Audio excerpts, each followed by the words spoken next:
ونعوذ بالله من شرور أنفسنا ومن سيئات أعمالنا من يهده الله فلا مضل له ومن يضلل فلا هادي له ونشهد أن لا إله إلا الله وحده لا شريك له ونشهد أن سيدنا ومولانا محمدا عبده ورسوله أما بعد بزرگان محترم، نبی علیہ السلام کی جو ہجرت کر کے مدینہ المنورہ تشریف آوری ہوئی اور آپ نے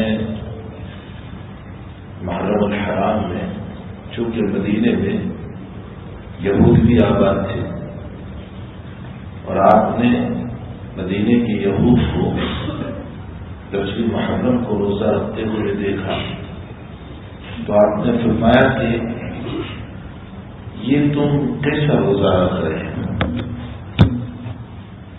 تو انہوں نے کہا کہ ہمارے نبی حضرت موسیٰ علیہ السلام کو اللہ تعالیٰ نے فرعون سے نجات دی تھی اور اللہ تعالیٰ نے 10 محرم کو فرعون کو غرق کیا تھا سمندر کے اندر، تو ہم شکرانے میں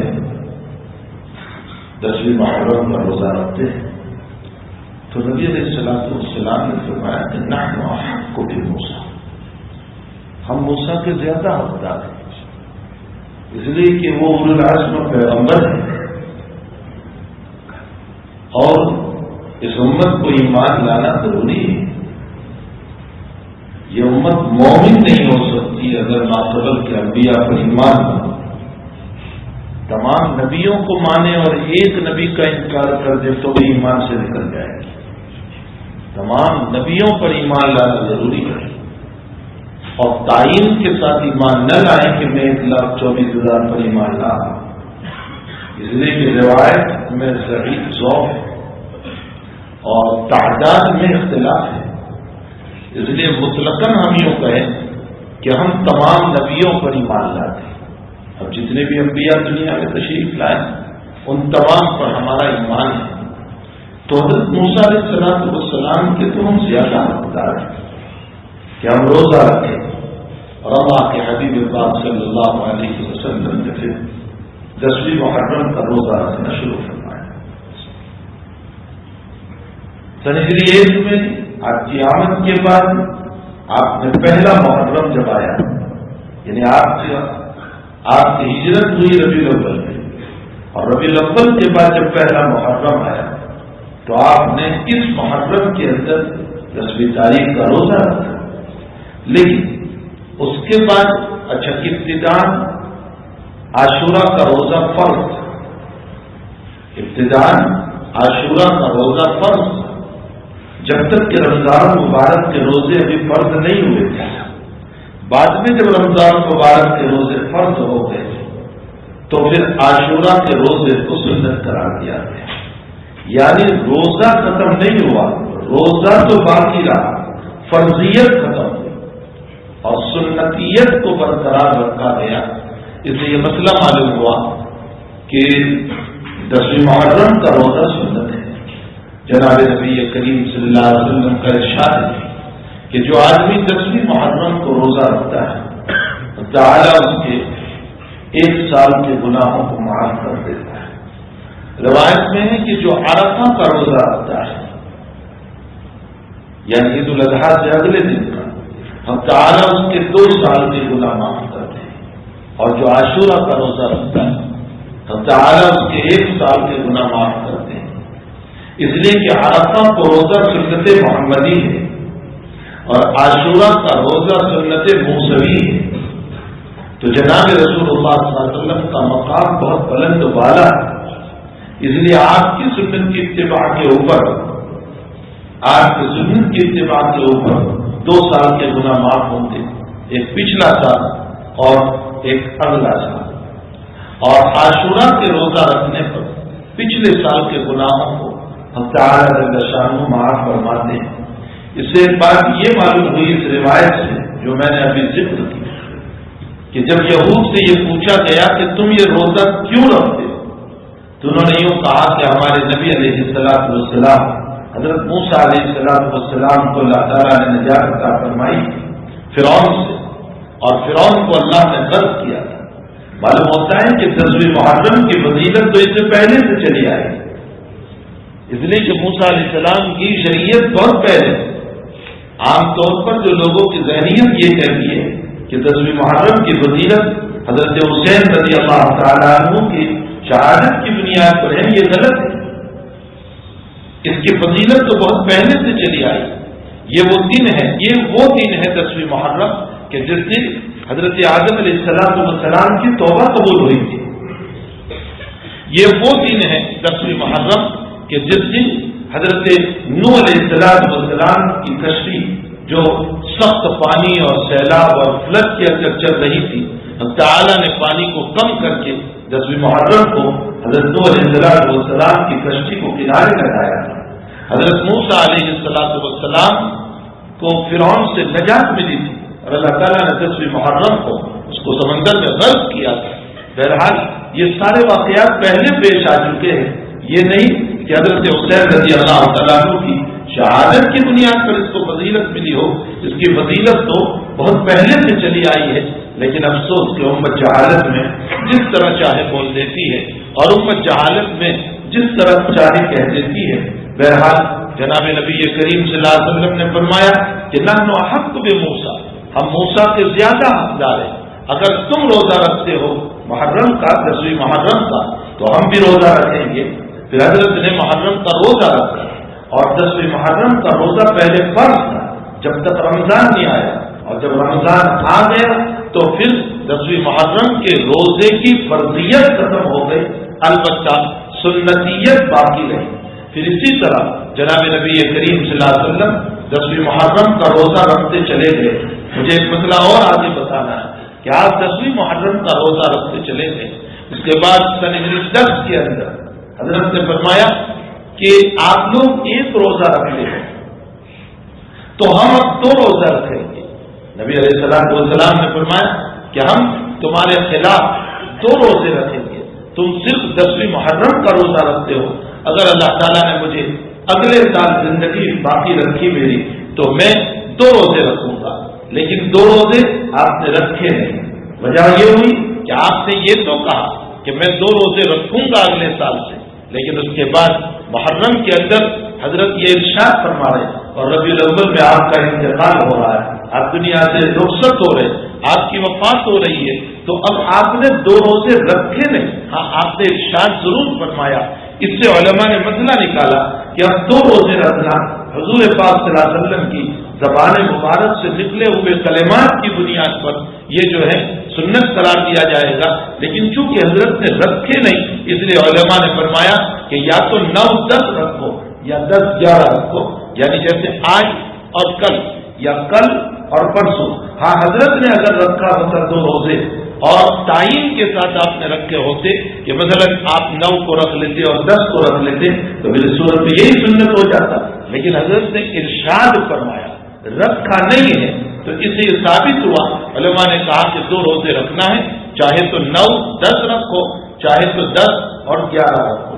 پھر اس کے بعد ایک مسئلہ اور سمجھو، بعض لوگوں نے جو یہ کہہ دیا کہ صرف 10ویں تاریخ کے روزے کو رکھنا مکروہ ہے، یہ غلط مسئلہ چل پڑا ہے، یہ مسئلہ غلط چل پڑا ہے کہ 10ویں تاریخ کو صرف روزہ رکھنا مکروہ ہے۔ یہ کہاں سے ہم لے آئے؟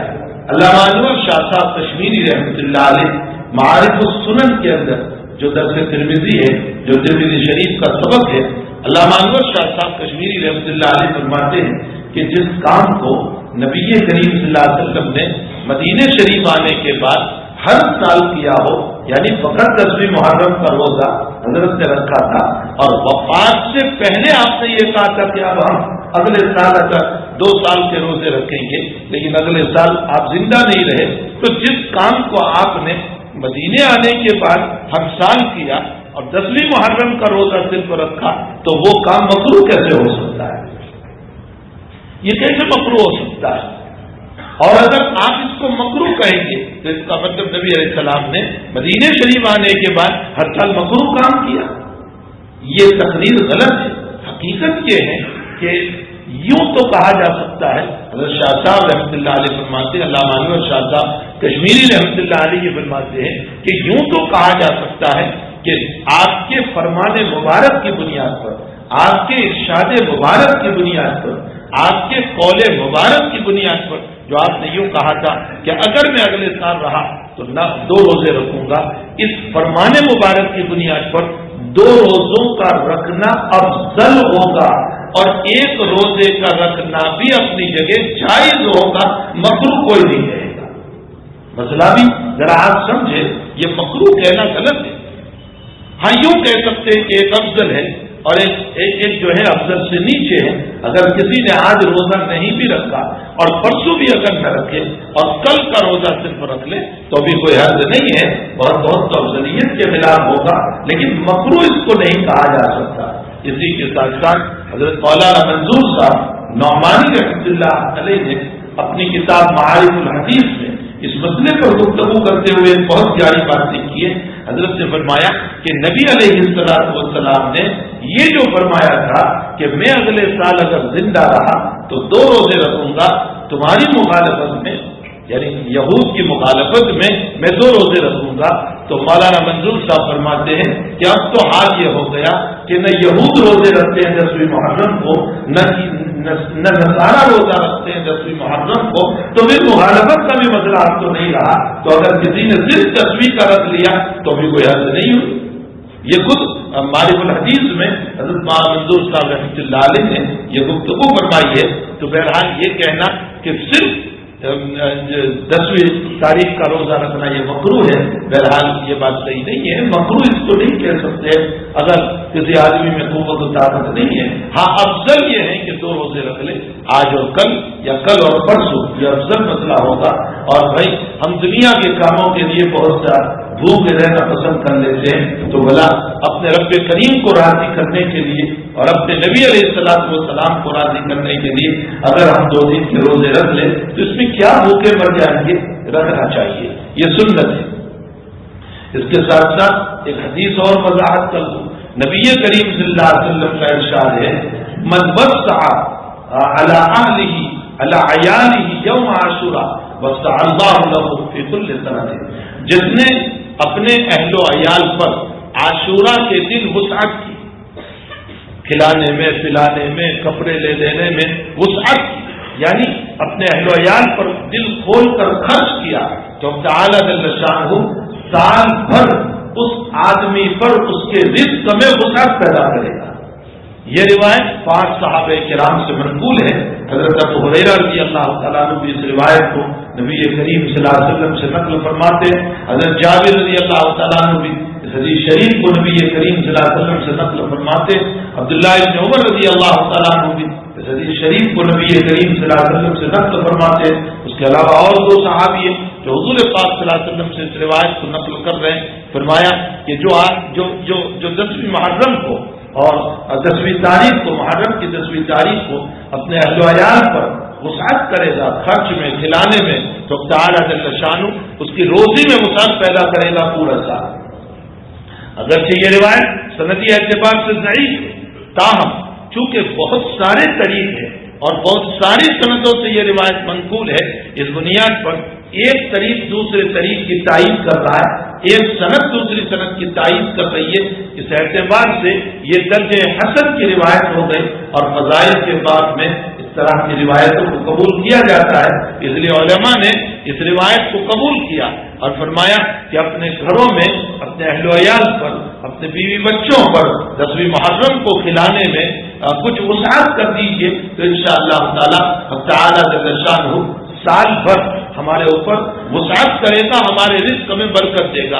ہمارے حضرت شیخ حضرت مولانا محمد یونس صاحب جون پوری رحمۃ اللہ علیہ نے اس مسئلے پر کسی سائل کے سوال میں 3 صفحے کے اندر بڑی لمبی چوڑی تشریح فرمائی ہے اور اس حدیث شریف کی تمام جو ہے سندوں کو ذکر کیا ہے اور اس میں جو کچھ کلام ہے اس کو بھی ذکر کیا ہے۔ پھر اس پر ایک اشکال ہوتا ہے، اس اشکال کو بھی نقل کیا کہ یہاں تو ایک سوال یہ ہو جاتا ہے کہ ایک طرف روایت میں یوں آیا کہ محمد تعالی عیالہ جو 10ویں تاریخ کو اپنے اہل و عیال کے اوپر وسعت کرے گا، یعنی کھلانے پلانے کے اندر، اور دوسری طرف تو نبی کریم صلی اللہ علیہ وسلم روزہ رکھنے کو فرماتے ہیں، تو ایک طرف روزہ رکھیں گے تو کھلائیں گے کیسے، اور کھلایا تو پھر روزہ کیسے رکھیں گے، یہ ایک اشکال کا ہو جاتا ہے۔ ہمارے حضرت شیخ نے اس کا جواب یوں دیا، حضرت شیخ یوسف صاحب نے فرمایا کہ یہاں کھلانے پلانے سے مطلب یا تو اپنے چھوٹے بچے مراد ہے، اس لیے کہ عیال کا اطلاق چھوٹوں پر ہوتا ہے اور چھوٹے بچے مکلف نہیں ہوتے ہیں روزوں کے، اور اگر بڑے بھی مراد لے لو، بیوی بھی مراد لے لو، تو اس صورت میں روزہ دن بھر رکھ لو اور افطاری کے موقع پر کھلا دو، اس کے ذریعے سے بھی اب تعالیٰ جل شانہ وسعت عطا فرما دیں گے۔ تو اس حدیث شریف میں اور اس روایت کے اندر کوئی تعارض نہیں ہے، انسان اپنے گھر میں روزے بھی رکھے اور دوسری طرف اپنے اہل و عیال کے لیے کھلانے پلانے کے اندر وسعت بھی پیدا کر دے افطاری کے موقع پر، تو انشاءاللہ تعالی اس کی بنیاد پر تعالیٰ جل شانہ ہمارے گھروں میں برکتیں اور وسعتیں عطا فرمائے گا۔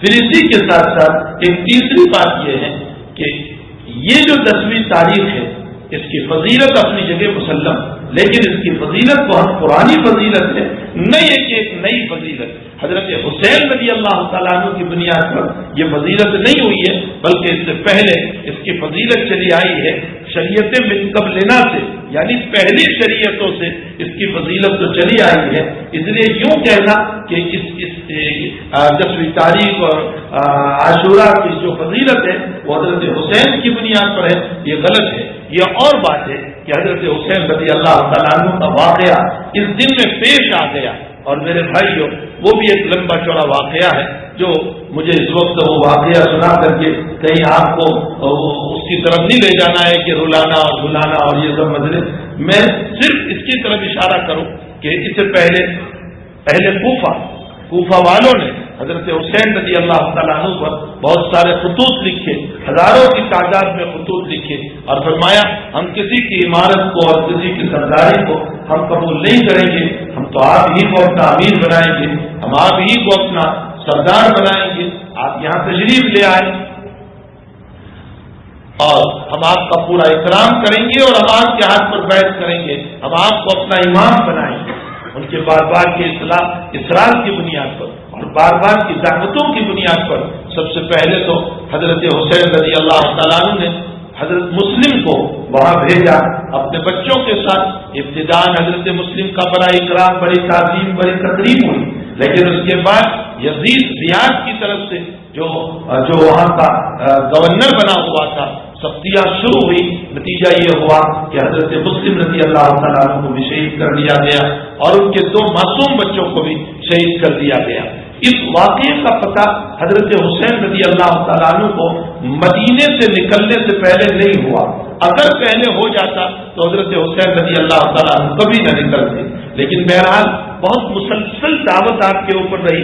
دوسری طرف حضرت حسین رضی اللہ تعالیٰ عنہ کو حضرت عبداللہ ابن عباس نے، عبداللہ ابن عمر نے منع بھی فرمایا کہ آپ نہ جائیں وہاں پر، اس لیے کہ مناسب نہیں ہے آپ کا جانا، لیکن حضرت حسین کے سامنے یہ معاملہ تھا کہ جب اہل کوفہ اتنے مصر ہے اور اتنی دعوت دے رہے ہیں اور اتنے زیادہ خطوط مجھ کو لکھ رہے ہیں تو اس صورت میں مجھے جانا چاہیے۔ بہرحال صحابہ کرام میں حضرت عبداللہ ابن عمر وغیرہ نے آپ کو منع بھی کیا، لیکن آپ کے سامنے وہ خطوط تھے، وہ دعوتیں تھیں جس کی بنیاد پر آپ نے سوچا کہ اہل کوفہ کا جب اتنا اصرار ہے تو مجھے جانا چاہیے۔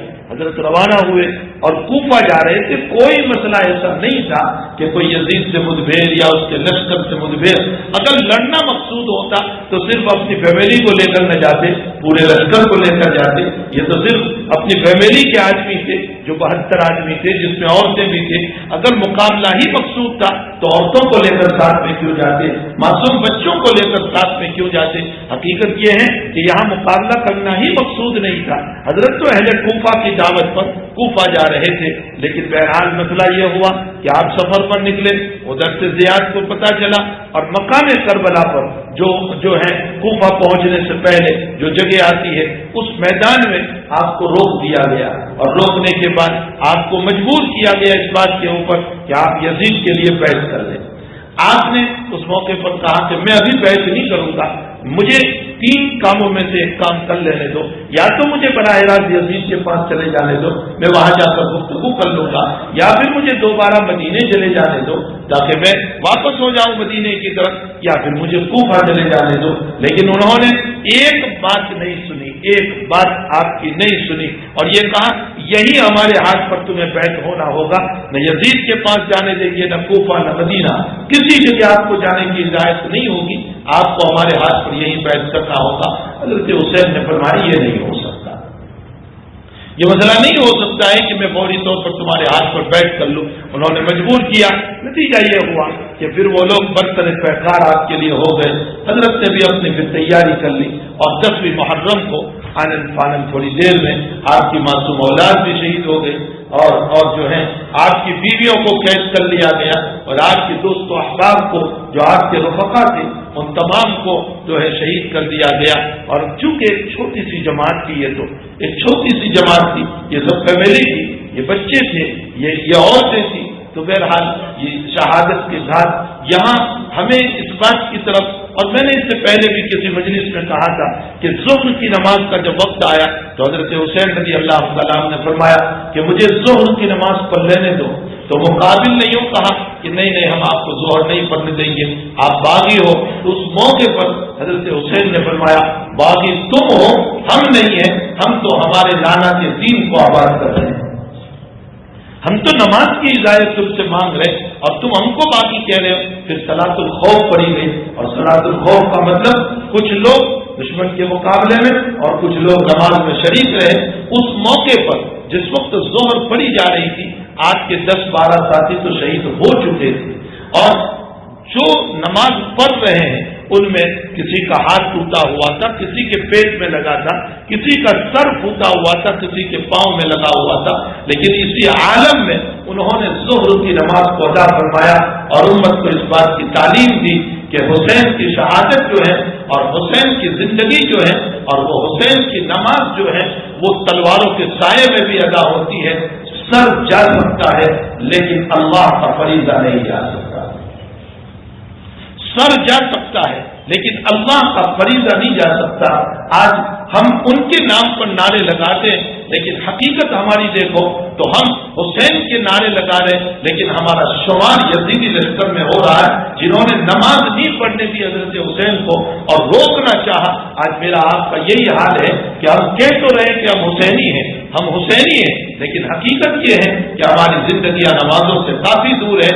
ماحول ایسا بنا ہوا ہے کہ جس 10ویں تاریخ کو وہ اس عالم میں ظہر پڑھ کے دنیا سے رخصت ہو رہا ہے، اسی دن اس کے نام لیوا جو حسینی کہے جاتے ہیں وہ اسی دن ظہر کی نماز کو بھی چھوڑتے ہیں، عصر کی نماز کو بھی چھوڑتے ہیں، مغرب کی نماز کو بھی چھوڑتے ہیں، عشاء کی نماز کو بھی چھوڑتے ہیں۔ بھلا حضرت حسین کی قربانیاں کیا اس بنیاد پر تھی کہ ہم نمازوں کو چھوڑ دیں گے؟ اور یاد رکھو یہ خرافات سب سے پہلے جو شروع ہوئے ہیں وہ 352 میں معیز الدین دولہ، یہ ایک بادشاہ گزرا ہے معیز الدین دولہ، 352 کے اندر اس نے سب سے پہلے یہ اعلان کیا تھا 10ویں محرم کے موقع پر۔ یہ البدایہ و النہایہ میں علامہ ابن حسین جزری رحمتllahi علیہ نے لکھا ہے، فرمایا اس نے یہ اعلان کیا تھا کہ کل 10ویں محرم ہے تو بال عورتیں کھلے رکھے اور کھردرے کپڑے یعنی کوٹن کے کپڑے پہنے اور اور جو ہے ذرا فتح پرانے کپڑے ہو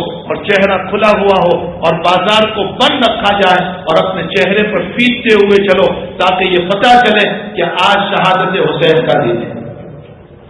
یہاں سے ابتدا ہوئی 352 میں، اس کے بعد اس میں اضافہ ہوتا چلا گیا، ایک کے بعد ایک خرافات، ایک کے بعد ایک خرافات، نہ معلوم کتنے خرافات بڑھتے بڑھتے اس وقت ہمارے سامنے ہیں کہ حضرت حسین رضی اللہ تعالیٰ عنہ کے نام پر ہم کیا کیا کر رہے ہیں اور ان کے نام پر کیا کیا مسائل ہم نے کھڑے کر دیے اور ان کی روح کو کتنی ایذا اور کتنی تکلیف پہنچ رہی ہوگی کہ کیا ہماری قربانیاں کس بنیاد پر تھی، ہماری قربانیاں کس بنیاد پر تھی۔ بخاری شریف میں ہے کہ عبداللہ ابن عمر رضی اللہ تعالیٰ عنہما کے پاس 2 آدمی آئے ایک مسئلہ پوچھنے کے لیے، فی روایت مکھی مارنے کا مسئلہ تھا اور فی روایت مچھر مارنے کا مسئلہ تھا۔ تو حضرت عبداللہ ابن عمر رضی اللہ تعالیٰ عنہما نے پوچھا من این جیتما، تم کہاں سے آئے ہو؟ تو ان دونوں نے کہا من کوفہ، کہا کوفہ سے ہم آئے۔ تو حضرت نے فرمایا نواسے رسول کو جب مارا تھا تب تو مسئلہ نہیں پوچھا تھا، نواسے رسول کو جب تم نے مارا تھا تب تو تم نے مسئلہ نہیں پوچھا تھا. کیوں کہا نواسے رسول کو؟ اس لیے کہ تم ہی لوگوں نے بلایا تھا، اور پھر جب مسئلہ ہو گیا یزیدی لشکر کے ساتھ تو اس موقع پر تم نے بے وفائی غداری، تم میں سے کوئی نہیں آیا ان کا سپورٹ کرنے کے لیے اور ان کا ساتھ دینے کے لیے. اس کا مطلب یہی نکلا کہ تمہاری بے وفائی کی بنیاد پر نواسے رسول اس میدان میں شہید ہو گیا. تو حقیقت یہ ہے کہ حضرت حسین رضی اللہ تعالیٰ عنہ جو ہے وہ قیامت کے دن ہمیں یہ پوچھیں گے کہ کیا میں نے تمہیں یہ طریقے بتائے تھے کہ تم میری نماز، تم میرے نانا کی نمازوں کو چھوڑ کر اور اللہ کے فریضے کو چھوڑ کر تم یہ کام کرو گے؟ میرے بھائیوں، اس لیے ہمیں چاہیے کہ ہم ایسی جگہوں پر دیکھنے بھی نہ جائیں، اس لیے کہ یہ خرافات ہیں اور خرافات کے دیکھنے میں کہیں ہماری نمازیں ضائع نہ ہو جائیں. قرآن کریم میں ہے وَكُلَّ إِنسَانٍ أَلْزَمْنَاهُ طَائِرَهُ فِي عُنُقِهِ وَنُخْرِجُ لَهُ يَوْمَ الْقِيَامَةِ كِتَابًا يَلْقَاهُ مَنشُورًا اقْرَأْ كِتَابَكَ كَفَىٰ بِنَفْسِكَ الْيَوْمَ عَلَيْكَ حَسِيبًا مَنِ اهْتَدَىٰ فَإِنَّمَا يَهْتَدِي لِنَفْسِهِ وَمَنْ ضَلَّ فَإِنَّمَا يَضِلُّ عَلَيْهَا وَلَا تَزِرُ وَازِرَةٌ وِزْرَ أُخْرَىٰ وَمَا كُنَّا مُعَذِّبِينَ حَتَّىٰ نَبْعَثَ رَسُولًا. فرمایا اللہ تعالیٰ نے كُلَّ إِنسَانٍ طَائِرَهُ فِي عُنُقِهِ، قیامت کے دن ہر انسان کے گلے میں اس کے نام اعمال کو لٹکا دیں گے. قیامت کے دن ہم ہر انسان کے گلے میں اس کے نام اعمال کو لٹکا دیں گے. کل انسان طائرہ فی عنقہ لنخرج له یوم القیامۃ کتاب یلقاہ منشورا. یہ پھیلی ہوئی کتاب ہوگی، یہ تیرا نام اعمال ہوگا، یہ تیری پوری زندگی کا خلاصہ ہوگا جس کو تیرے گلے میں اللہ لٹکائے گا اور پھر یہ کہے گا اللہ اقرا کتابک. ارے یہ تیری فائل ہے، اس کو پڑھ لے. دنیا میں ہم چھوٹی چھوٹی فائلوں کے خاطر اپنی نمازوں کو غائب کر دیتے ہیں، چھوٹے چھوٹے مسائل کے خاطر اپنی نمازوں کو غائب کر دیتے ہیں. کبھی کھیل تماشوں کے دیکھنے میں، کبھی عیاشیوں میں، کبھی بدماشیوں میں، کبھی معمولی نیند کے اندر ہم اپنی نمازوں کو اپنی کاہلی میں، اپنی سستی میں، صبح فجر کی میٹھی میٹھی نیند کے اندر ہم اللہ کے اس فریضے کو غائب کر دیتے ہیں. اللہ کہے گا اقرا کتاب، یہ تیری فائل پڑھ لے، تیری زندگی تو کیسے گزار کر آیا. تو کبھی مظلوم کی مدد میں تھا اور تو کبھی ظالم کی مدد میں تھا. تو کبھی شراب کے چھڑانے پر تھا تو تو کبھی شرابی کو چھڑانے کے اوپر تھا. تیرا حال یہ تھا کہ تو نمازوں کو غائب کر کے بھی خوش ہو جایا کرتا تھا کہ میں نے کوئی گناہ نہیں کیا ہے، اور تیرے نزدیک ایک نماز کو چھوڑنا یہ تیرے لیے بہت آسان تھا، بہت معمولی چیز بن چکی تھی. اقرا کتاب کفیٰ بنفسک الیوم علیک حسیبا، آج تیرا حساب تیرے لیے کافی ہو جائے گا. اللہ کہے گا مجھے کہنے کی ضرورت نہیں، تو ہی پڑھ لے. کفیٰ بنفسک الیوم علیک حسیبا من اهتدی فانما یهتدی لنفسہ. اللہ کہتا ہے دنیا میں جو ہدایت پر چلا وہ مجھے کچھ نہیں دے گا، وہ اپنی ذات کا فائدہ کرے گا. بھلا میں نماز پڑھوں تو کیا میرے رب کو کیا ملے گا؟ میری نماز کی بنیاد پر کیا اللہ کو عزت مل گئی؟ میرے سجدوں کی بنیاد پر کیا اس کو بلندی مل گئی؟ میرے روزوں کی بنیاد پر کیا اس کو ترقی مل گئی؟ میری زکات کی بنیاد پر کیا اس کو مالداری ملی؟ میرے حج کی بنیاد پر کیا اس کو شہرت ملی؟ اللہ کہتا ہے تیری عبادت، تیرے سجدے، تیری نماز، تیری بلندی، اس کی بنیاد پر مجھے کچھ نہیں ملنے والا ہے، تیری ہی زندگی کو ملے گا. من اهتدى فانما يهتدي لنفسه ومن ضل فانما يضل عليها. اور جو گمراہ ہوا وہ مجھے برا نہ کہے، اپنی ذات کو برا کہے، اس لیے کہ تیرے نفس نے جہنم کا راستہ تیار کیا. ومن ضل فانما يضل عليها ولا تزر وازرة وزر اخرى. اور سنو، ایک کا بوجھ دوسرا نہیں اٹھائے گا، ایک کا بوجھ دوسرا نہیں اٹھائے گا. یہ نہیں ہو سکتا ہے کہ بیٹا باپ کا بوجھ اٹھا لے اور باپ بیٹے کا بوجھ اٹھا لے. یوم یفر المرء من اخیہ وامہ وابیہ وصاحبتہ وبنیہ لکل امرئ منہم یومئذ شأن یغنیہ. وہاں تو بیٹا خود منہ چھپا دے گا کہ باپ مجھے کہیں دیکھ نہ لے ورنہ ابھی نیکی مانگ لے گا. وہاں تو باپ خود منہ چھپا لے گا اپنی اولاد سے کہ کہیں نیکی نہ مانگ لے. وہاں تو بیوی خود شوہر سے چھپ جائے گی، وہاں شوہر خود اپنی بیوی سے چھپ جائے گا کہ کہیں نیکی نہ مانگ لے. یوم یفر المرء من اخیہ وامہ وابیہ وصاحبتہ وبنیہ لکل امرئ منہم یومئذ شأن یغنیہ. ہر ایک اپنے اندر پڑا ہوا ہوگا کہ ہائے آج میرا کیا ہوگا.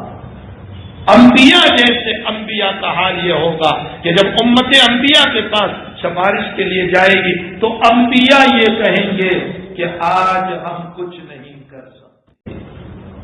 یہ تو سفارش محمد رسول اللہ صلی اللہ علیہ وسلم کریں گے. ورنہ آدم کا انکار، نوح کا انکار، ابراہیم کا انکار، موسیٰ کا انکار، عیسیٰ کا انکار، تمام انبیاء کرام منع کریں گے. تو میرے بھائیوں، حقیقت یہ ہے کہ ہم خرافات میں مبتلا ہو گئے، ہم بدعات میں مبتلا ہو گئے، ہم شریعت کے خلاف مسائل میں مبتلا ہو گئے.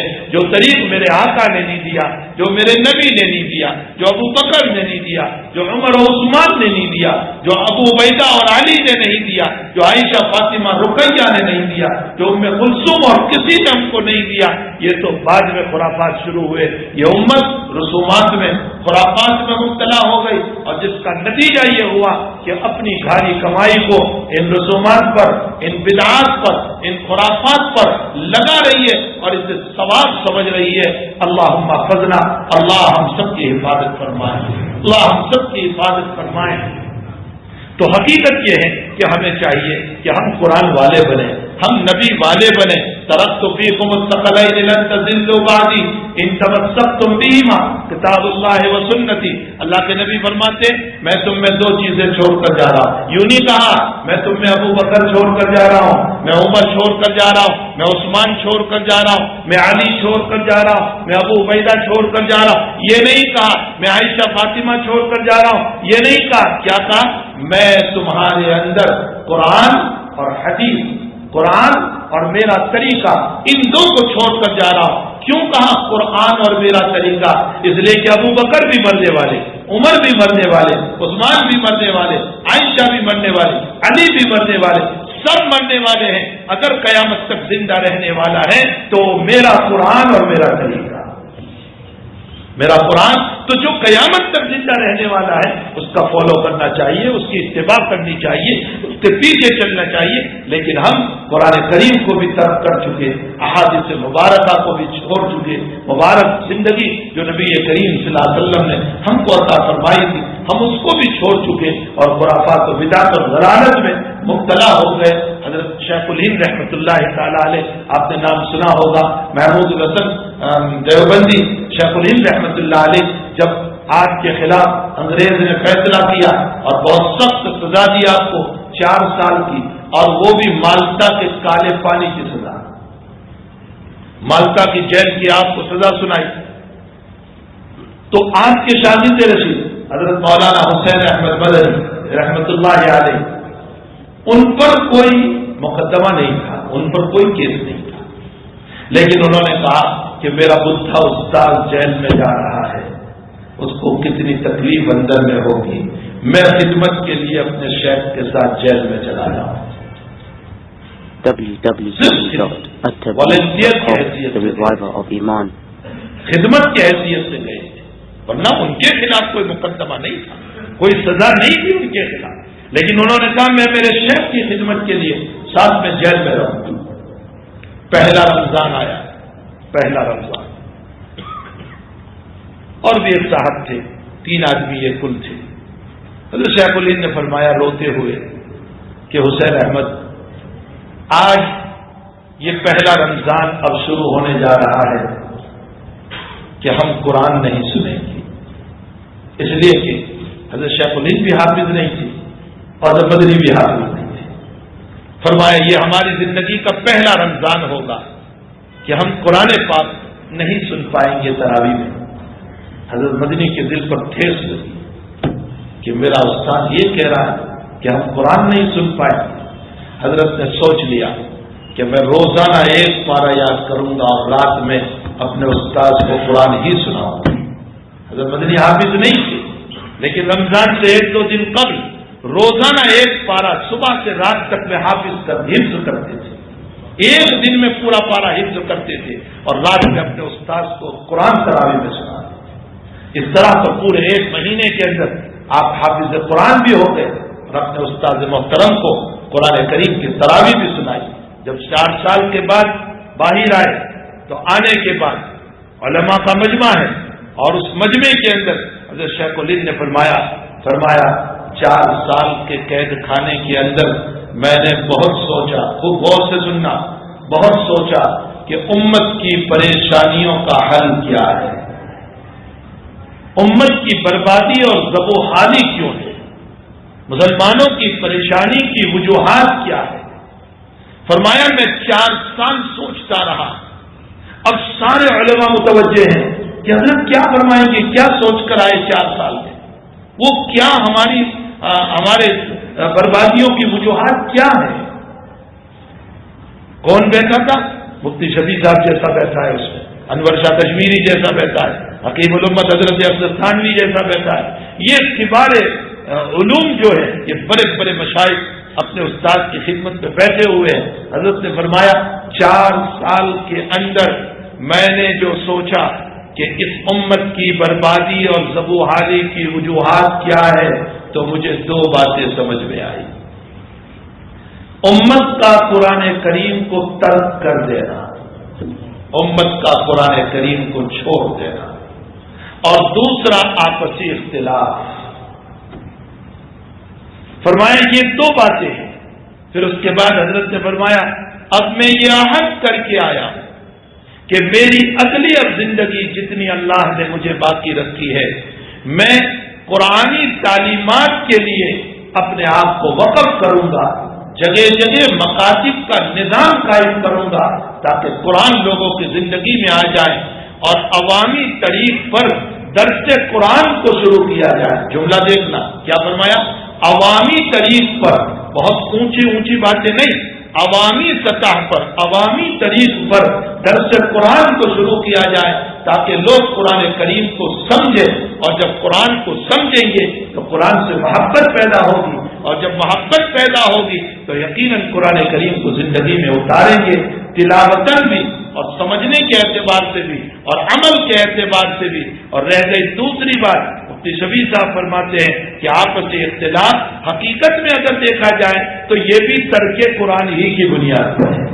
چونکہ قرآن علوم ہم نے نہیں سمجھے، اس کی بنیاد پر ہم آپس میں اختلاف کر رہے ہیں، اور ایک دوسرے کے خلاف جو ہے پگڑیاں اچھال رہے ہیں، اور ایک دوسرے کے خلاف پروپیگنڈے کر رہے ہیں، اور ایک دوسرے کے پاؤں کھینچنے کے پیچھے پڑے ہوئے، اور ایک دوسرے کو ذلیل کرنے کے پیچھے، اور ایک دوسرے کی عزت اور اس کے مال کو۔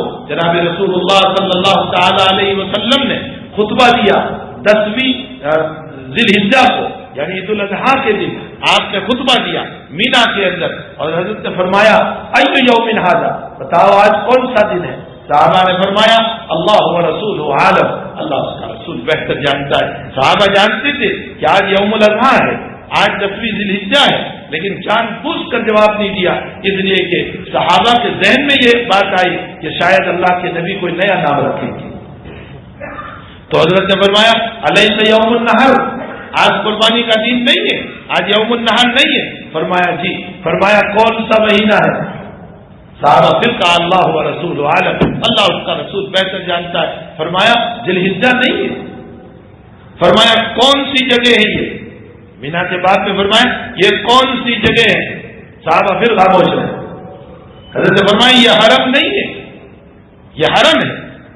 اس کے بعد نبی اکرم صلی اللہ علیہ وسلم نے فرمایا فَإِنَّ دِمَاءَكُمْ وَأَمْوَالَكُمْ وَأَعْرَاضَكُمْ حَرَامٌ عَلَيْكُمْ كَحُرْمَةِ يَوْمِكُمْ هَذَا فِي بَلَدِكُمْ هَذَا فِي شَهْرِكُمْ هَذَا۔ فرمایا اے مسلمانوں، تمہارا آپس پہ خون، تمہاری آپس پہ عزت اور تمہارا آپس پہ مال اس طرح پر لوگوں پر حرام ہے جیسے مکہ المکرمہ کی حرمت ہے، جیسے مکہ اور حرم کی حرمت ہے، جیسے ذی الحجہ کی حرمت ہے، جیسے قربانی کے دن کی حرمت ہے۔ یعنی اللہ کے نبی نے یہ مثال اس لیے دی کہ تم حرم مکہ کے حرم اور احترام کو تو جانتے ہو اور مسلمان کے احترام کو نہیں جانتے۔ فرمایا مسلمان کے خون کا احترام، مسلمان کے مال کا احترام اور مسلمان کی عزت کا احترام ایسا ہی ہوگا جیسا کہ حرم پاک کا احترام، اور جیسے ذی الحجہ مہینے کا احترام اور جیسے قربانی کے دن کا احترام۔ تو میرے بھائیوں، حقیقت یہ ہے کہ اگر ہم قرآن کریم کو جان لیں اور قرآن کریم کو سمجھیں تو پھر قرآن کے پڑھنے میں بھی مزہ آئے گا اور قرآن کریم پر عمل کرنے میں بھی مزہ آئے گا۔ اس لیے ہمیں چاہیے کہ ترک قرآن سے اپنے آپ کو بچائے بلکہ قرآن سے اپنے آپ کو وابستہ رکھے، احادیث مبارکہ صلی اللہ علیہ وسلم سے اپنے آپ کو وابستہ رکھے، تعلیمات نبوی پر چلے۔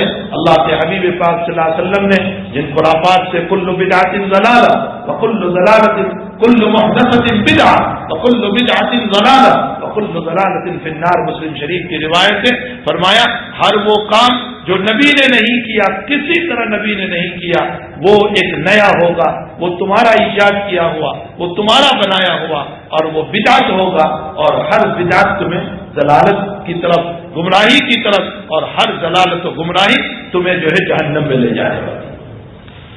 اللہ تعالیٰ ہمیں خرافات سے اور خرافات میں مال کے استعمال کرنے سے اور وقت خرچ کرنے سے بھی اللہ ہماری حفاظت فرمائے۔ بہت سو کا وقت دیکھنے میں صرف ہو جاتا ہے، خرچ ہو جاتا ہے، یہ بھی گویا کہ ہم نے ایک قسم کا تعاون کیا اور اپنے وقت کو برباد کیا، بجائے اس کے کہ ہم دیکھنے جائیں، اصل سے مغرب قرآن کریم کی ہم تلاوت کریں، درود شریف کا اہتمام کریں، جناب رسول اللہ صلی اللہ علیہ وسلم پر درود شریف بھیجیں، تلاوت قرآن کریں، حضرت حسین رضی اللہ تعالیٰ عنہ کی روح مبارک کو ایصال ثواب کریں، تو بھلا روح مبارک کو خوشی ان چیزوں سے ہوگی نہ کہ ان چیزوں سے ہوگی، اس لیے کہ یہ وہ چیز ہے جو قرآن اور حدیث سے ثابت ہے، وہ چیز ہے جو قرآن و حدیث سے جس کا ثبوت نہیں ہے۔ اللہ ہمیں اپنے مال کو بھی برباد کرنے سے، اپنے وقت کو بھی برباد کرنے سے اللہ ہم سب کی حفاظت فرمائے، غلط طریق سے، غلط راستوں سے اللہ تعالیٰ ہم تمام کی حفاظت فرمائے، اور دین متین پر اور صحیح راستے پر چلنے کی اللہ ہم سب کو توفیق عطا فرمائے۔ وصلی اللہ علی نبی الکریم۔ آج حضرت مولانا یوسف صاحب مطالعہ رحمۃ اللہ علیہ، آپ نے نام سنا ہوگا، حضرت شیخ مولانا محمد زکریا صاحب کاندل ثم المحاضر المدنی نور اللہ مرکزہ کے اجل خلفاء میں سے حضرت کے چہیتے تھے، پیارے تھے، دلارے تھے۔ حضرت شیخ کے قریب 300 سے زائد خلفاء ہیں، ان تمام میں سب سے زیادہ دلارے اور پیارے یہی دو بھائی تھے، ایک مولانا عبد الرحیم صاحب مطالعہ علیہ الرحمہ جن کا زامبیا میں انتقال ہوا، اور ایک حضرت مولانا یوسف صاحب مطالعہ رحمت اللہ علیہ، یہ ہمارے گجرات ہی کے یہی جو ہے وریٹھی کے اور نانی نرولی جو بالکل ہمارے قریب ہیں، اس جگہ کے تھے۔ تعالیٰ نے حضرت شیخ کے ساتھ محبت ان کو عطا فرمائی۔ حضرت کو اتنا پیار تھا ان دونوں سے کہ کبھی کبھی تو یوں کہا کرتے تھے، پیارے یوسف تمہاری یادیں بہت آ رہی ہے، کبھی فرماتے تھے پیارے یوسف نیند نہیں آتی تم آ جاؤ یہاں پر۔ اتنی محبت اور شفقت سے ان کے ساتھ پیار و محبت فرمایا کرتے تھے۔ خانقاہ جب سہارنپور میں چلتی تھی رمضان المبارک میں، تو حضرت شیخ کے سب سے زیادہ قریب اور ساتھ میں کھانے والے یہی بھائی ہوا کرتے تھے، اور حضرت کو ان سے بڑی محبت تھی۔ بہرحال ایک بہت بڑا دارالعلوم بھی برطانیہ کی سرزمین پر دارالعلوم بری کے نام سے قائم فرمایا۔